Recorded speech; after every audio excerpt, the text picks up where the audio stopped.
کہ وہ اپنے آپ کو جہنم کی آگ سے بچائے، اور دوسری ذمہ داری کہ وہ اپنے اہل خانہ کو جہنم کی آگ سے بچائے۔ حدیث پاک میں آیا ہے کلکم راعٍ وکلکم مسئول عن رعیتہ، تم میں سے ہر ایک ذمہ دار ہے اور ہر ایک سے ان کے ماتحتوں کے بارے میں پوچھا جائے گا۔ مفسرین نے لکھا ہے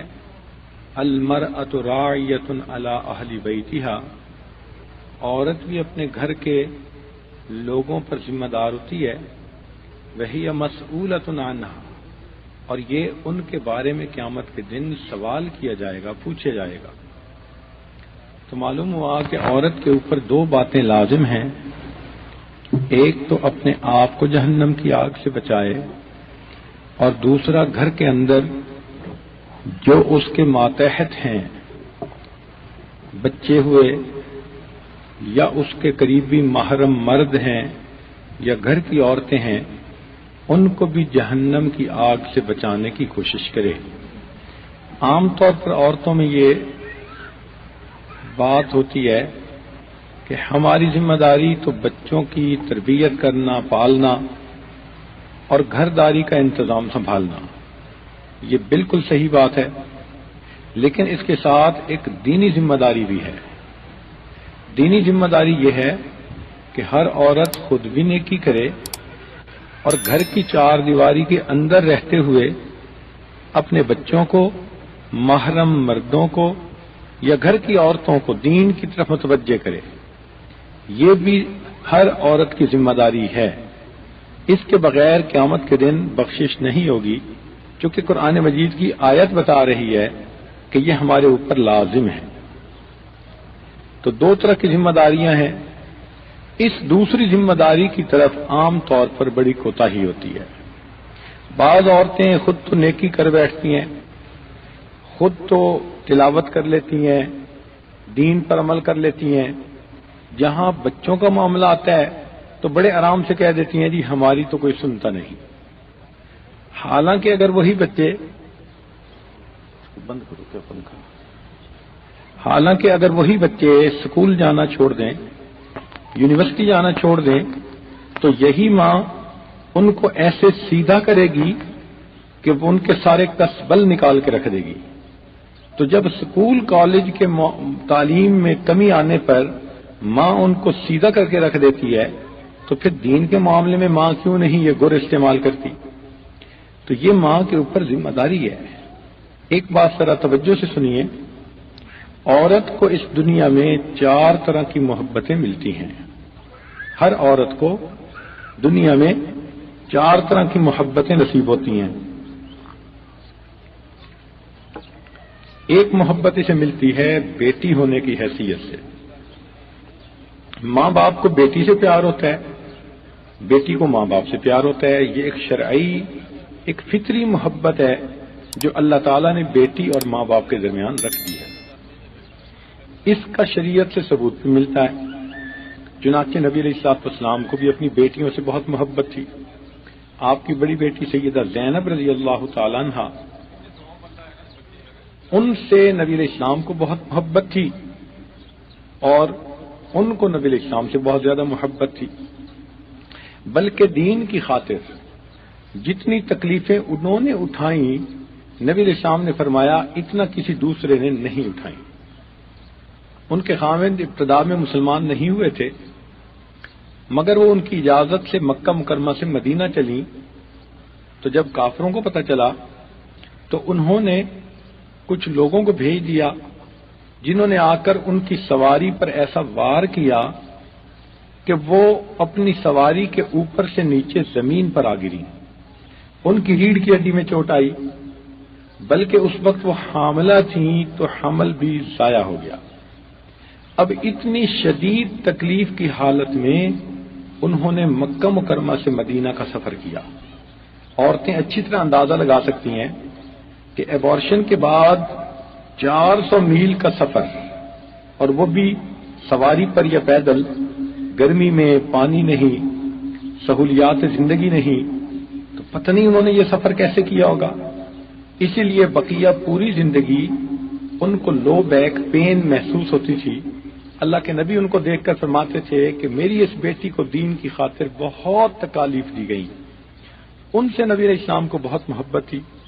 چنانچہ ایک موقع پر ان کے خاوند کافروں کی طرف سے آئے تو وہ گرفتار ہو کر نبی علیہ السلام کی خدمت میں حاضر ہوئے. نبی علیہ السلام نے صحابہ کرام سے مشورہ کیا کہ ان کفار کے جو لوگ قید ہو کر آئے ان کے بارے میں کیا کرنا چاہیے. صحابہ نے مشورہ دیا اے اللہ کے نبی ان سے فدیہ لے لینا چاہیے اور ان کو آزاد کر دینا چاہیے. جب یہ بات باہر نکلی تو ان کے جتنے رشتہ دار تھے انہوں نے پیسے بھجوانے شروع کیے تاکہ ان کے جو رشتہ دار ہیں ان کو آزاد کر دیا جائے. اب سیدہ زینب رضی اللہ عنہا کو پتہ چلا کہ میرے خاوند بھی گرفتار ہو کے آئے تو ان کے پاس ایک ہار تھا جو نبی علیہ الصلوۃ والسلام نے سیدہ خدیجہ الکبریٰ رضی اللہ عنہا کو دیا تھا اور انہوں نے اس ہار کو سیدہ زینب رضی اللہ عنہا کو شادی کے وقت دیا تھا. اب وہ شادی کا گفٹ تھا، ویڈنگ گفٹ تھا جو والدین کی طرف سے ان کو ملا.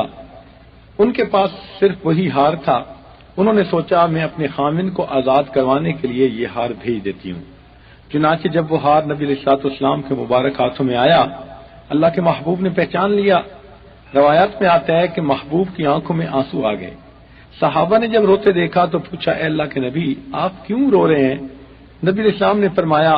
کہ اس ہار کو دیکھ کر مجھے اپنی بیٹی کی تکلیفیں یاد آئیں جو اس نے اپنے دین کی خاطر اٹھائیں. اس سے معلوم ہوتا ہے کہ باپ کو بیٹی سے ایسی محبت ہوتی ہے کہ اللہ تعالیٰ کے محبوب بھی بیٹی کا ہار اپنے ہاتھوں میں دیکھتے ہیں تو ان کی آنکھوں میں سے آنسو آ جاتے ہیں. چنانچہ صحابہ کرام نے مشورہ دیا اے اللہ کے نبی ان کو ہار بھی واپس کر دیا جائے اور ان کے خاوند کو بھی آزاد کر دیا جائے. چنانچہ صحابہ کرام کے اس تجویز پر نبی علیہ السلام نے ایسے ہی کیا. اس کا فائدہ یہ ہوا کہ ان کے خاوند کچھ عرصے کے بعد مسلمان ہو گئے. نبی علیہ السلام کو سیدہ فاطمہ الزہرا سے محبت تھی. اتنی محبت تھی کہ جب وہ تشریف لایا کرتی تھیں تو نبی علیہ السلام کھڑے ہو کر ان کا استقبال فرماتے تھے، ان کو اپنی جگہ پر بٹھاتے تھے.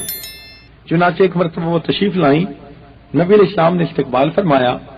تو انہوں نے اپنی چادر میں سے آدھی روٹی نکال کر نبی علیہ السلام کی خدمت میں تحفہ اور ہدیہ کے طور پر پیش کی. نبی علیہ السلام نے فرمایا فاطمہ یہ روٹی کیسے لائی؟ عرض کیا اللہ کے نبی سیدنا علی کرم اللہ وجہہ کچھ آٹا لائے تھے، میں نے روٹیاں بنائی تو گھر کے ہر فرد کے حصے میں ایک ایک روٹی آئی، لیکن میرے حصے میں جو روٹی آئی جب میں نے اسے کھانا شروع کیا تو کچھ روٹی کھانے کے بعد میرے دل میں خیال آیا فاطمہ آپ خود تو کھانا کھا رہی ہو، معلوم نہیں کہ آپ کے ابا حضور صلی اللہ علیہ وسلم کے جسم مبارک میں کوئی کھانا گیا ہے یا نہیں گیا. جیسے یہ خیال آیا اے اللہ کے نبی میں نے اس آدھی روٹی کو اپنی چادر میں باندھا اور میں آپ کی خدمت میں حاضر ہوئی ہوں، آپ میری طرف سے ہدیہ قبول کر لیجئے. سبحان اللہ، اللہ تعالیٰ ایسی بیٹی ہر ایک کو نصیب فرمائے. حدیث پاک میں آتا ہے کہ نبی علیہ السلام نے اس کا ایک لقمہ لیا اور اس کو توڑ کر اپنے منہ میں ڈالا اور فرمایا فاطمہ قسم ہے اس ذات کی کہ جس کے قبضے میں محمد صلی اللہ علیہ وسلم کی جان ہے آج 3 دن گزر گئے میرے منہ میں روٹی کا کوئی لقمہ بھی نہیں گیا. اس سے اندازہ لگائیے کہ باپ اور بیٹی کو آپس میں کس قدر محبت ہوتی ہے. آج کے دور میں اگر اس کا اندازہ لگانا ہو تو جب شادی کا وقت ہوتا ہے کسی بچی کا رخصتی کا اس وقت اندازہ لگایا کیجئے کہ اس کا باپ بھی رو رہا ہوتا ہے، ماں بھی رو رہی ہوتی ہے. اب یہ ماں باپ کیوں رو رہے ہیں؟ جو ان کی پوری زندگی کی کمائی تھی وہ تو یہ لڑکی کو دے چکے، اپنے سر سے بوجھ اتار چکے. ان کو تو خوش ہونا چاہیے کہ ہم نے فرض نبھا دیا، مگر نہیں وہ کھڑے رو رہے ہوتے ہیں. کس لیے؟ کہ ان کو پتہ ہوتا ہے ہم نے اس بیٹی کو اتنی محبتوں سے پالا، اب یہ دوسرے گھر جا رہی ہے، پتہ نہیں وہ لوگ اس کے ساتھ کیسا معاملہ کریں، لہذا ان کی آنکھوں سے رم جم آنسو برس رہے ہوتے ہیں. تو یہ محبتیں اللہ تعالیٰ نے ہی بنائی ہیں. شریعت کہتی ہے کہ جب اس محبت کی وجہ سے بیٹی اپنے ماں باپ سے اپنے دنیا کے چھوٹے چھوٹے مطالبے منوا لیتی ہے تو پھر وہ دین کی بات کیوں نہیں منوا سکتی. لہذا آج بھی دیکھا گیا اپنے کپڑے جوتی کے معاملے میں، پہننے اوڑھنے کے معاملے میں بچی ابو کو جو کہہ دیتی ہے باپ کو کر دیتا ہے، ماں کو جو کہہ دیتی ہے ماں وہ مان لیتی ہے۔ تو اگر یہ دنیا کی معاملات کو ماں باپ سے منوا لیتی ہے تو پھر شریعت کو سامنے کیوں نہیں رکھتی کہ اپنے ماں باپ کو دین کی طرف متوجہ کرے؟ آج آسانی سے بچیاں یہ کہہ دیتی ہیں میرے ابو نماز نہیں پڑھتے۔ کیا نماز کے وقت آپ نے کبھی مصلی بچھایا، پانی بھرا، ابو کی خدمت میں آ کر کہا کہ ابو نماز کا وقت ہو گیا ہے، میں پانی بھر چکی ہوں، آپ کو وضو کرواتی ہوں، ابا جی آپ وضو کر کے نماز پڑھ لیجئے؟ اور اگر ابا جی کہتے ہیں کہ ابھی نہیں پڑھتا تو کیا کسی بچی نے اپنے ابو کے پاؤں پکڑے؟ ابو جی میں آپ کے پاؤں پکڑ رہی ہوں، اللہ کے حکم کو نہ توڑیے، اس کے توڑنے سے ہمارے گھر میں بے برکتی ہوگی، ہمارے گھر پر اللہ تعالیٰ کے جو ہے لعنتیں برسیں گی اور اللہ گھر کے اندر جو ہے بے برکتی آئے گی۔ اگر کوئی بچی اس طرح فریاد کرے، اپنے باپ کے سامنے منت سماجت کرے، کون باپ ہے کہ جو پھر نماز نہیں پڑھے گا یا شریعت کے اوپر عمل نہیں کرے گا؟ تو شریعت یہ کہتی ہے کہ جو بیٹی اس محبت کے تعلق کو استعمال کر کے دنیا کے سارے کام نکلوا لیتی ہے تو وہ دین کا کام کیوں نہیں نکالتی؟ لہذا اسے چاہیے کہ وہ بھی اپنے قریب میں ماں باپ کو اپنے دین کی طرف متوجہ کرتی رہے۔ ایک محبت بیٹی کو ملتی ہے، ایک محبت بیٹی کی حیثیت سے ملتی ہے، بلکہ بیٹی کی اولاد سے بھی محبت ہوتی ہے۔ نبی علیہ السلام کو ایک مرتبہ ایک ہار ملا تو آپ نے ارشاد فرمایا کہ میں یہ اس کو دوں گا کہ جو مجھے سب سے پیاری ہوگی۔ تو بعض نے سوچا کہ شاید امہات المومنین میں سے کسی کو دیں، بعض نے سوچا کہ شاید بیٹیوں میں سے کسی کو دیں، لیکن چھوٹی سی امامہ جو آپ کی بڑی بیٹی زینب رضی اللہ عنہا کی بیٹی تھی وہ آپ کے قریب آئی تو نبی علیہ السلام نے وہ ہار اس امامہ کو دے دیا۔ یعنی بیٹی سے اتنی محبت ہوتی ہے کہ نواسی بھی پیاری لگتی ہے۔ یہ چھوٹی سی امامہ کئی مرتبہ نبی علیہ السلام کی گود میں ہوتی اور آپ کو نماز پڑھنی پڑتی۔ حدیث پاک میں آتا ہے کہ ایک مرتبہ آپ نے نماز کی امامت فرمائی اور امامہ آپ کے کندھے پر بیٹھی ہوئی تھی تو آپ کا جی نہ چاہا کہ امامہ کو آپ ہٹا دیں، لہذا جب آپ کھڑے ہوتے تو امامہ کندھے پہ بیٹھی رہتی، جب رکوع سجدہ کرنا ہوتا اللہ کے نبی امامہ کو اٹھا کر نیچے کھڑا کر دیتے،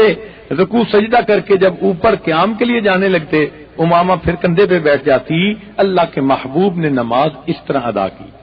اس سے پتہ چلتا ہے کہ ماں باپ کو بیٹیوں سے کتنی محبت ہوتی ہے، بلکہ بیٹیوں کی اولادوں سے بھی اتنی محبت ہوتی ہے کہ سگی اولاد سے بڑھ کر محبت ہوتی ہے۔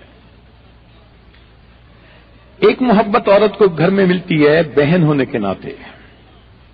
بھائی اور بہن کے درمیان قلبی محبت کا ہونا ایک شرعی چیز ہے، ایک فطری چیز ہے۔ ہر بھائی کو بہن سے محبت ہوتی ہے، ہر بہن کو بھائی سے محبت ہوتی ہے، اور اگر دونوں طرف نیکی ہو تو یہ محبت اور زیادہ گہری ہوتی ہے۔ اس کا نمونہ آپ نے دیکھا ہوگا کہ کئی مرتبہ ایک عورت جو اپنے گھر کے اندر اپنے میاں کے ساتھ خوش ہے، جس کو اللہ نے مال بھی دیا، جمال بھی دیا، اولاد بھی دی، ہر نعمت دی، اب وہ ہنسی خوشی زندگی گزار رہی ہے، لیکن اگر اس کو پردیس میں یہ خبر ملے کہ میرے بھائی کا ایکسیڈنٹ ہوا اور وہ ہاسپٹل میں چلا گیا تو اب اس بیچاری کی ساری شوخیاں ختم ہو جائیں گی، چاو چنچل پنا سب ختم ہو جائے گا، اداسی ہو جائے گی، اور وہ نماز پڑھ رہی ہوگی، تلاوت کر رہی ہوگی، رو رہی ہوگی، اللہ تعالیٰ سے مصلی پر بیٹھی دعائیں مانگ رہی ہوگی۔ کوئی پوچھے کہ آپ ایسا کیوں کر رہی ہیں، آپ کو تو اپنے گھر میں کسی چیز کی کمی نہیں، وہ کہے گی اپنی جگہ سب کچھ بجا ہے، لیکن میرا بھائی ہسپتال میں ہے، جب تک وہ صحت یاب ہو نہیں جاتا مجھے اس وقت تک کوئی چین نہیں۔ تو یہ محبتیں اللہ نے دلوں کے اندر ایسی رکھ دی ہیں، اس لیے شریعت کہتی ہے کہ اس محبت کا خیال کرتے ہوئے بہن اپنے بھائی کے دین کا خیال رکھے۔ صحابیات کی زندگی کو دیکھیں تو یہ بات سمجھ میں آتی ہے کہ وہ اپنے بھائیوں کے دین کا خیال رکھتی تھی۔ چنانچہ سیدہ عائشہ صدیقہ رضی اللہ تعالی عنہا کے بھائی عبد الرحمن بن ابو بکر وہ ایک مرتبہ ان کو ملنے کے لیے آئے، وہیں دوپہر کا کھانا کھایا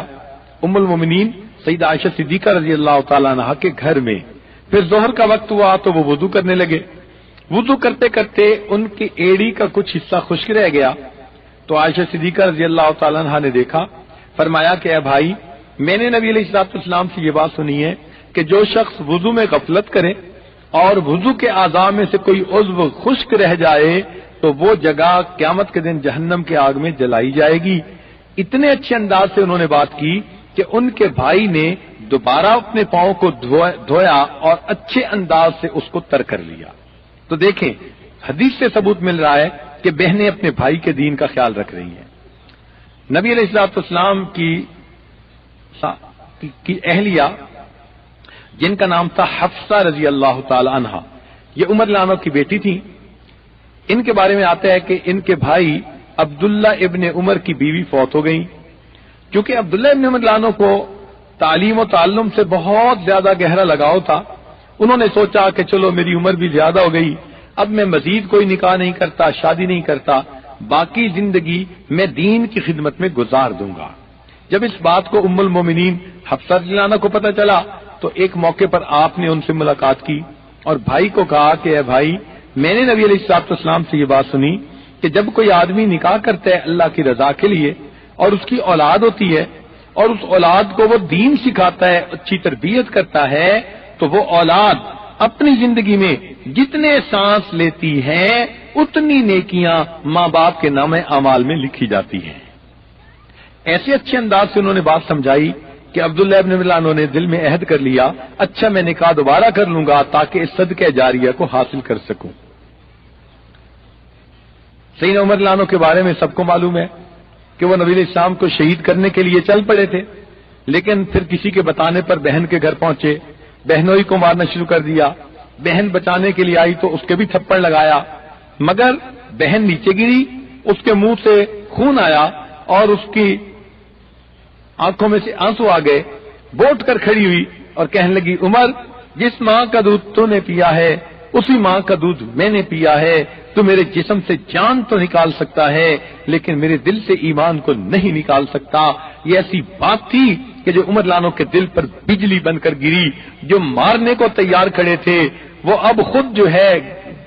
جو ہے شکار بن گئے اور کہنے لگے کہ اچھا مجھے بتاؤ کیا پڑھ رہے تھے؟ انہوں نے کہا بھائی آپ تو مشرک ہو، ناپاک ہو، غسل کرنا پڑے گا۔ غسل کر کے آئے، چنانچہ قرآن کی آیتیں ان کے سامنے پڑھی گئیں۔ انہوں نے کہا اچھا مجھے نبی علیہ السلام کے پاس لے چلو۔ جو صحابی چھپے ہوئے تھے وہ آ گئے، انہوں نے اللہ اکبر کہا اور بتایا کہ نبی علیہ السلام نے یہ دعا مانگی، اے اللہ یا تو عبداللہ ابن حشام کو ہدایت عطا فرما، یا عمر ابن حشام کو ہدایت عطا فرما، یا عمر ابن خطاب کو ہدایت عطا فرما۔ میرا گمان یہ ہے آپ کے بارے میں نبی علیہ السلام کی دعا قبول ہو گئی، چنانچہ عمر عنہ مسلمان بنتے ہیں ایک بہن کی رشتے کی وجہ سے، اور اللہ تعالیٰ اسلام کو اتنا بڑا جرنیل عطا فرما دیتے ہیں۔ تو اندازہ لگائیے کہ اس وقت بہنیں اپنے بھائیوں کے ایمان پر آنے کا سبب بن جایا کرتی تھیں۔ کتنا اس سے جو ہے وہ ہمیں سبق ملتا ہے۔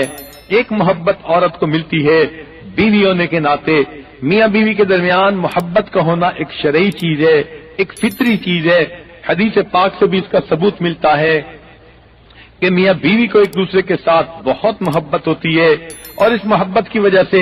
خامد بیوی کی بات کو قبول کرتا ہے، بیوی خامد کی بات کو مانتی ہے۔ چنانچہ قرآن مجید سے تو ثبوت یہاں سے ملا کہ فرعون جو اتنا ظالم تھا کہ اس نے بنی اسرائیل کے ہزاروں بچوں کو ذبح کروا دیا،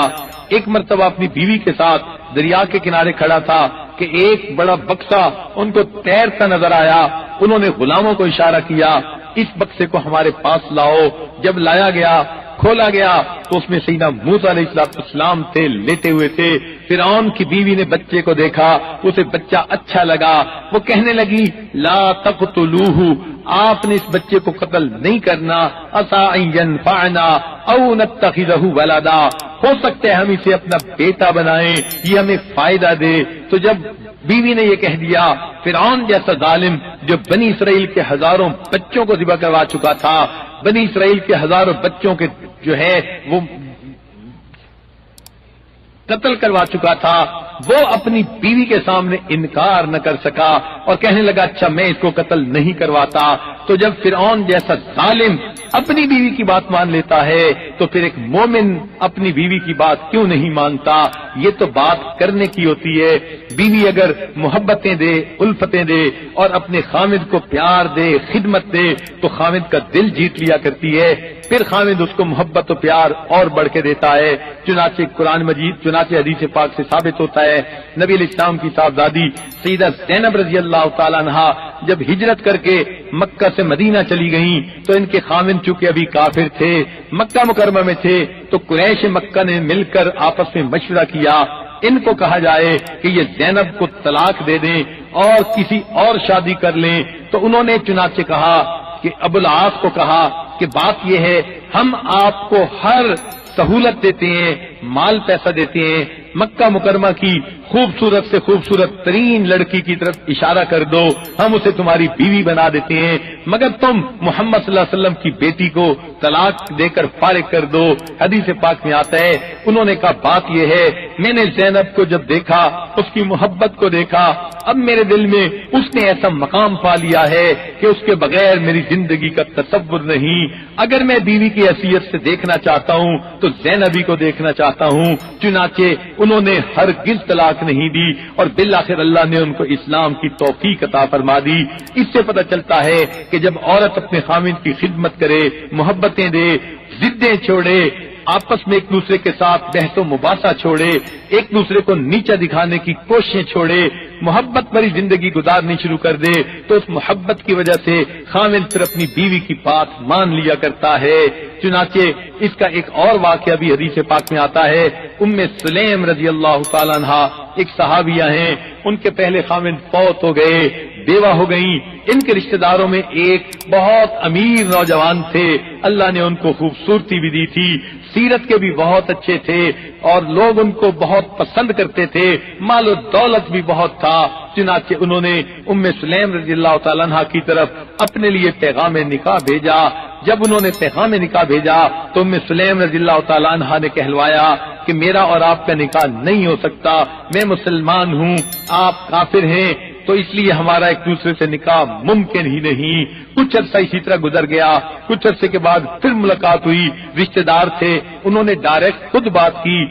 کہنے لگے کہ ام سلیم تم کیوں بیوگی کی زندگی گزارتی ہو، میں تمہیں اپنے نکاح میں لینے کے لیے تیار ہوں، اپنی جوانی ضائع نہ کرو، آؤ مل جل کر میاں بیوی بن کر زندگی گزارتے ہیں۔ جب انہوں نے یہ بات کی تو ام سلیم رضی اللہ تعالیٰ عنہ نے جواب دیا کہ بات یہ ہے کہ آپ ایک اچھا رشتہ ہو، میرا گمان یہ ہے کہ دنیا کی کسی عورت کی طرف بھی یہ رشتہ اگر چلا جائے تو کوئی عورت اس رشتے کا انکار نہیں کر سکتی، اتنی اچھی پرپوزل ہے، ہر عورت ہاں کرے گی کہ میرا شریک حیات ایسا ہونا چاہیے، میں بھی چاہتی ہوں کہ میری آپ سے شادی ہو جائے، مگر اس میں ٹیکنیکل قسم کا پرابلم یہ ہے کہ میں مسلمان ہوں، آپ کافر ہیں، میں کافر کے نکاح میں آ ہی نہیں سکتی، اس کے لیے میں حلال ہو ہی نہیں سکتی۔ تو انہوں نے پھر ان کو سمجھایا کتنا اچھا ہو آپ بھی اگر کلمہ پڑھ کے مسلمان ہو جائیں، اور بات کرتے کرتے ساتھ یہ بھی کہہ دیا کہ اگر آپ مسلمان ہو جائیں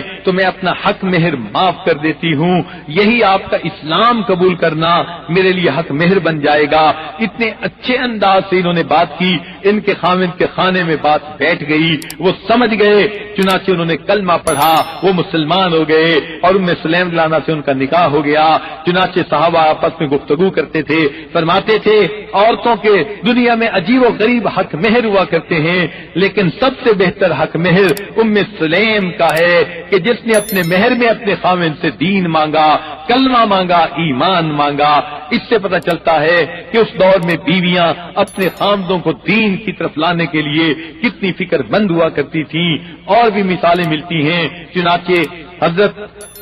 جب فتح مکہ ہوا اور نبی علیہ السلام مکہ مکرمہ میں آئے تو مکہ مکرمہ میں جو قریش کے بڑے بڑے سردار تھے، کئی تو بھاگ گئے اور کئیوں نے آ کے اسلام قبول کر لیا۔ اکرمہ رضی اللہ تعالیٰ عنہ ابو جہل کے بیٹے اور نبی علیہ السلام کے بہت بڑے دشمن تھے، یہ بھی بھاگ گئے۔ ان کو پکا یقین تھا کہ اب میرے قتل کا حکم دیا جائے گا۔ ان کی بیوی ام حکیم رضی اللہ تعالی عنہا نبی اسلام کی خدمت میں حاضر ہوئی اور کہنے لگی ہیں اللہ کے نبی اگر میرے خاوند آپ کے پاس آ جائیں اسلام قبول کرنے کے لیے آپ ان کی جان کی امان دے دیجئے ان کو قتل نہ کروائیے نبی علیہ السلام نے کہا ٹھیک ہے اگر وہ کلمہ پڑھ لیتے ہیں ہم ان کو قتل نہیں کروائیں گے چنانچہ ام حکیم رضی اللہ تعالی عنہا یہ اپنے خاوند کو ڈھونڈنے کے لیے نکلی ایک جگہ ان کو تلاش کر لیا اور ان کو لے کر واپس آئیں اور نبی علیہ السلام کی خدمت میں پیش کیا انہوں نے کلمہ پڑھا اور ایک بیوی کی کوشش سے اللہ نے اسلام کو اکرمہ رضی اللہ تعالیٰ عنہ جیسا جرنیل عطا فرما دیا تو ان مثالوں سے کیا باتیں سامنے آتی ہیں کہ بیوی اگر خاوند کی اطاعت کرے اس کو محبت دے الفت دے تو خاوند اپنی بیوی کی بات مانا کرتا ہے آپس میں اللہ نے محبتیں رکھ دی یہ شرعی محبتیں ہیں اللہ تعالیٰ چاہتے ہیں کہ میاں بیوی جتنی محبت و پیار کی زندگی گزاریں اتنا ہی زیادہ اچھا ہے اس لیے روایت میں آتا ہے کہ جب کوئی خاوند اپنی بیوی کو دیکھ کر مسکراتا ہے اور بیوی اپنے خاوند کو دیکھ کر مسکراتی ہے اللہ تعالیٰ ان دونوں کی طرف دیکھ کر مسکراتے ہیں لہذا الفتوں محبتوں کی زندگی گزارنی چاہیے نبی علیہ السلام کو اپنی بیویوں سے محبت تھی چنانچہ آپ اس کا اظہار بھی فرماتے تھے حدیث پاک میں آتا ہے ایک مرتبہ آپ بیٹھے کھانا کھا رہے تھے تو آپ کے پاس سیدہ عائشہ صدیقہ رضی اللہ تعالیٰ عنہا بھی موجود تھیں آپ نے فرمایا عائشہ آپ مجھے اتنی پیاری لگتی ہو جیسے گڑ اور مکھن کو ملا کے کھایا جائے یا کھجور مکھن کو ملا کے کھایا جائے تو جب نبی علیہ السلام نے یہ بات کہی عائشہ رضی اللہ تعالیٰ عنہ تڑپ کے بولی اے اللہ کے محبوب آپ مجھے اتنے مرغوب ہیں اتنے پسندیدہ ہیں جتنا شہد اور مکھن کو ملا کے کھانا مرغوب ہوتا ہے نبی علیہ السلام مسکرائے فرمایا عائشہ تیرا جواب میرے جواب سے زیادہ اچھا تھا تو دیکھیں میاں بیوی کے درمیان ایسی محبتیں ہوتی ہیں یہ اللہ تعالیٰ نے رکھی ہوتی ہیں اسی محبت کی وجہ سے پھر دونوں ایک دوسرے کی بات مان لیا کرتے ہیں خاوند کی بات بیوی مانتی ہے اس لیے کہ اللہ نے خاوند کو درجہ اور مقام عطا فرمایا اور خاوند بیوی کی بات اس کی محبت کی وجہ سے مانتا ہے عورت کو چاہیے اپنے خاوند کو خدمت سے خوش کرے اور نیکی دینداری کی وجہ سے اپنے خاوند کا دل جیتے پھر جو کہے گی خاوند اس کی بات کو پورا کر دکھائے گا آج تو ضدوں کے ذریعے اور اپنے خامدوں کو نیچے دکھانے کی کوششیں کی جاتی ہیں لڑائی جھگڑے کے ذریعے خامدوں کو نیچے دکھانے کی کوشش کی جاتی ہیں پھر ایسی عورت اپنے خاوند کی محبت کیسے پائے گی لہذا یہ الفتیں محبتیں شرعی چیز ہیں اس لیے ہمیں چاہیے کہ آج کی بیویاں اپنے خاوندوں کی دینداری کی فکر کر سکیں اس لیے کہ حدیث پاک کا مفہوم یہی کہ عورت سے اپنے بارے میں بھی پوچھا جائے گا اور پھر یہ بھی پوچھا جائے گا اپنے خاوند کو دین کی طرف متوجہ کرنے کے لیے کیا کوشش کی آج کی بیوی اگر کپڑے جوتی کی ضرورت محسوس کرتی ہے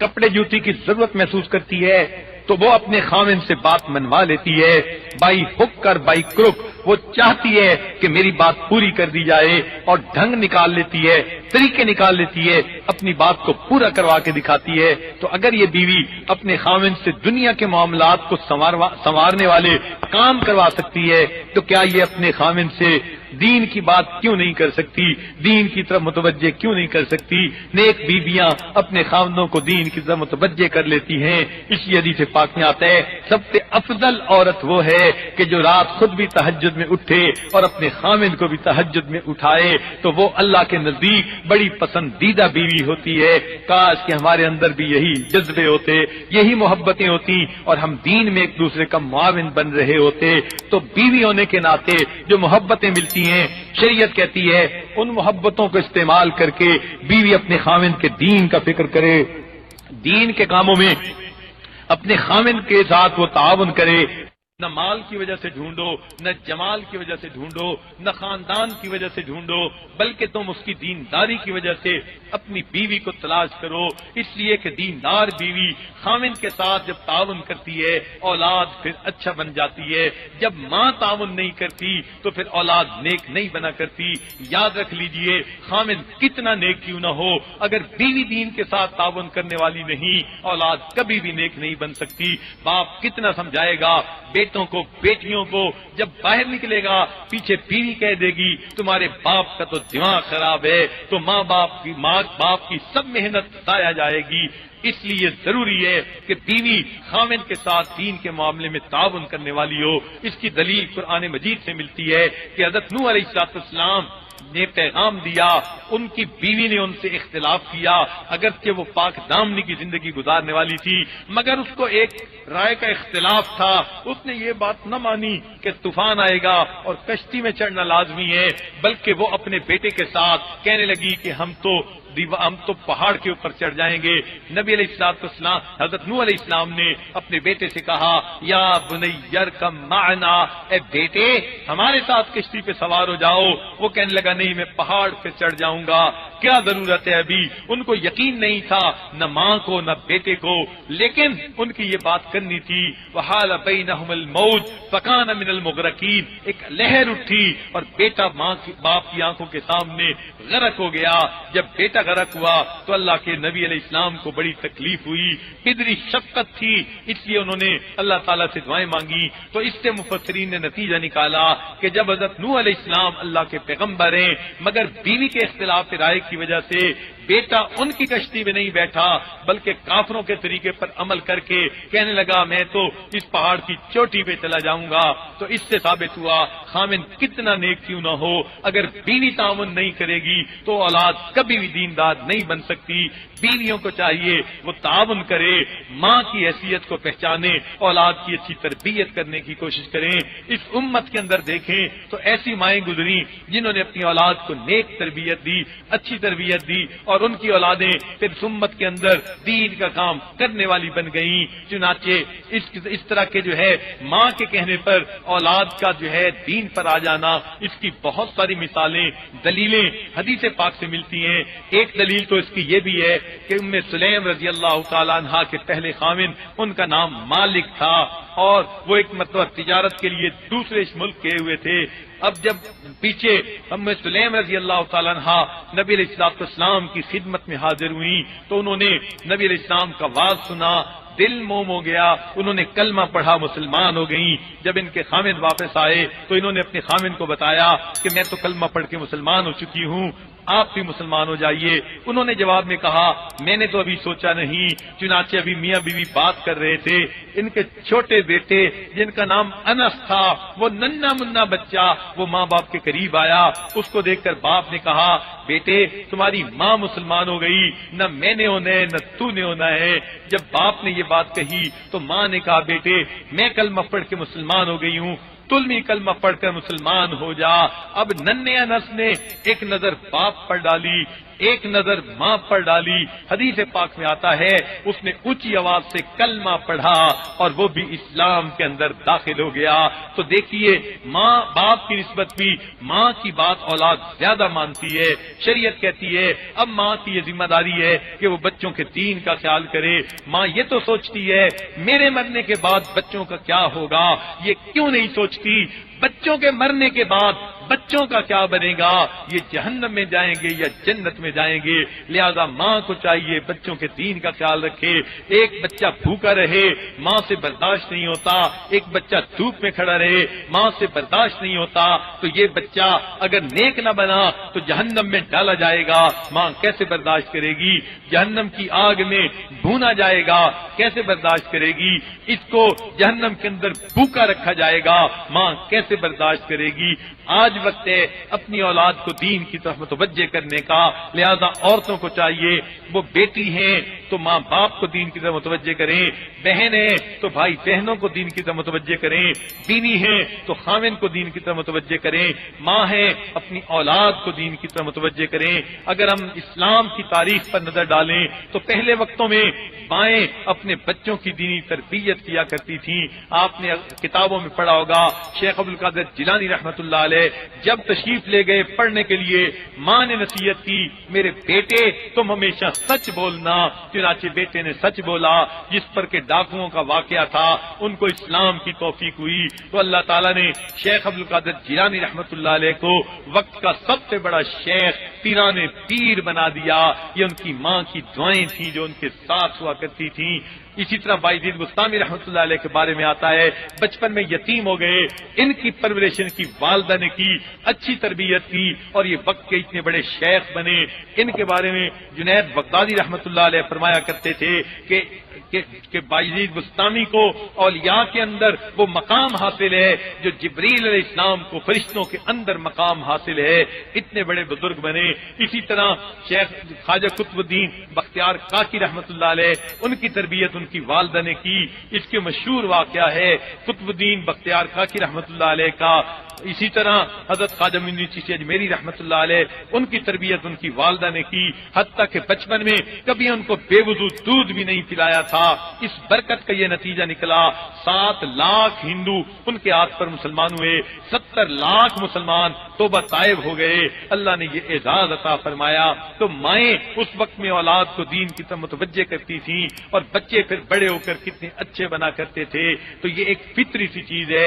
آج کی ماں کو بھی چاہیے اپنی اولاد کو دیندار بنانے کے لیے فکر مند ہو جائے، دل میں غم لگا ہوا ہو، فکر لگی ہوئی ہو میری اولاد دیندار کیسے بن جائے۔ آج تو ماں اپنے ہاتھوں سے فرنگیوں جیسے کپڑے خریدتی ہے، انگریزوں جیسے کپڑے خریدتی ہے اور انہی جیسے کپڑے اپنے معصوم بچے کو پہناتی ہے، پھر جو ہے ٹی وی آن کر کے بچے کو گود میں لے کر بیٹھتی ہے، سینے سے لگا کے دودھ بھی پلاتی ہے، ٹی وی کے اوپر ڈرامہ بھی دیکھ رہی ہے۔ اب جب وہ تھرکتے جسموں کو دیکھے گی، گانے والیوں کو دیکھے گی اور اس حالت میں بچے کو دودھ پلائے گی تو بچے کی روحانیت کا کیا بنے گا؟ ماں نے اس بچے کی روحانیت کا گلا اپنی گود کے اندر گھونٹ کے رکھ دیا، اس لیے پھر بچے بے ادب بنتے ہیں، نہ فرمان بنتے ہیں، نہ ماں باپ کی مانتے ہیں، نہ کسی اور کی بات مانتے ہیں، پھر کہتی پھرتی ہیں جی کیا کریں، اولاد تو سنتی نہیں، میرا بیٹا تو میرے لیے زندہ مردہ برابر ہے، میں کیا کروں؟ چنانچہ یہ باتیں اس وقت کرنی پڑتی ہیں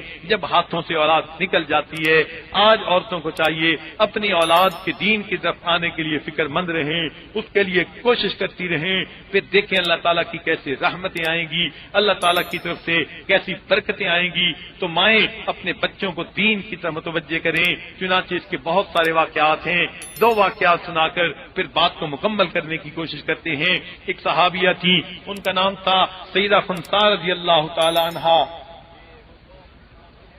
اللہ تعالیٰ نے ان کو 4 بیٹے عطا کیے تھے۔ ان کے بارے میں آتا ہے